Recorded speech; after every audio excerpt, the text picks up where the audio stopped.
St. John's College. St. John's College. You get to watch yourself be alive, and it's wonderful. It's fantastic. Powerful. St. John's College. I suddenly felt like I actually could enjoy learning. St. John's College. At least for the first time in my educational experience, no one's telling me what to think anymore. St. John's College. St. John's College. St. John's is like no other college. St. John's is absolutely nothing like high school, and I love that. It's not about tests. There aren't any tests, except for the occasional French quiz to make sure we're learning our paradigms, you know. It's not about grades. You don't work here for the grades. You work here for yourself. It's you interacting with these authors. The great books, of course, are our guide. We read Euclid's Elements, History of the Peloponnesian War, Hegel, Marx, the Declaration of Independence, Plato and Aristotle, Ptolemy and Copernicus. There are no textbooks. You go straight to the source material. You're cutting out the middleman. There are no majors at St. John's. There's no electives. There's no departments. and that's based on the belief that there are no departments in the human mind. We ask poets here to study mathematics, and we ask physicists to learn music and philosophy. There is an all-required, all-intensive 4-year curriculum. We're just handed a schedule at the beginning of school and told where to be when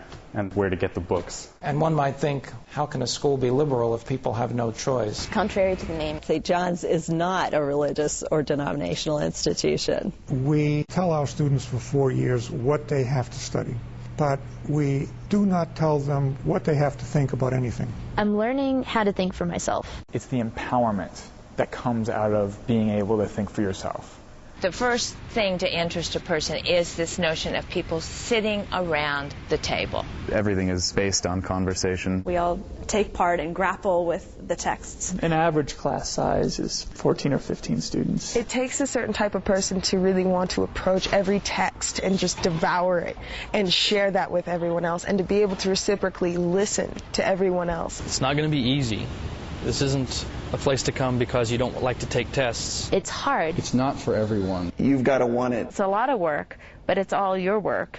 And when you want to do it, it doesn't feel like work. If you need a place where you're going to have to think for yourself and you're going to have to face books one-on-one. There isn't really an expert teaching you their own opinion. Our teachers here are not referred to as such, they're tutors. You think of a professor as somebody who's like, bah, bah, bah, bah, bah, bah, bah. We don't have any lecture classes at all. They're really here to help you learn for yourself. The life of the mind requires people to get outside of their heads and into their bodies sometimes. So we actually schedule classes for certain hours of the day, and we schedule open time for other hours of the day so that all students can participate with one another. There's always something going on campus. I play soccer. I teach a ballet class. There's yoga. I go to Brazilian Jiu-Jitsu. There's a fencing team, which I've just become involved with. If you're an artist at heart and your soul cries out for art, you'll definitely get that here as well. We have a full pottery studio. It's fantastic. I am in the school orchestra. I'm also in a rock band. We're just like any other college in the sense that we've got an active social life. And it is a place to have like that full college experience. There, swing parties, waltz parties, rock parties, dorm parties. There's something to do whenever you need to do something. St. John's is a college with 2 campuses, a campus in Annapolis, Maryland, and a campus in Santa Fe, New Mexico. Students can transfer from one campus to the other. It's so beneficial to experience both campuses. I think most of us would say the seminar is the heart of the program. The central body of the program. It becomes sort of an event. It happens twice a week. We read really intensely all afternoon and have a little dinner and maybe just start to discuss it. At 10 to 8, the bell rings and everyone floods into seminar, and there's just something so exciting about that, coming together. People stopping and walking from all over campus, from the athletic field, from the dining room, from the dorms, all coming to the same place to pursue the same activity for the same goal. There's a different kind of learning that can happen there. And then sit down for 2 hours and work really hard on a text. Seminars begin by the tutor simply asking a question. We're looking at the most fundamental questions you can ask. What can we really know? What is virtue?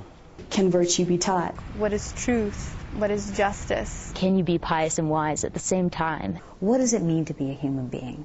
There's something really wonderful about the fact that students do all this preparation in the privacy of their own rooms and then come together with this group of people and think through the problem again and see it from new angles and have their own understanding questioned. A good seminar is one that when you leave, you're not the same person anymore. Something has changed and you can't go back thinking the same way you used to.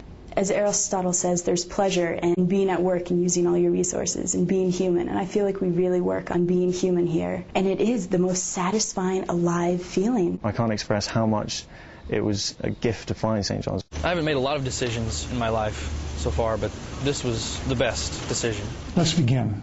This is my question. Do you think that Socrates has fallen in love with me?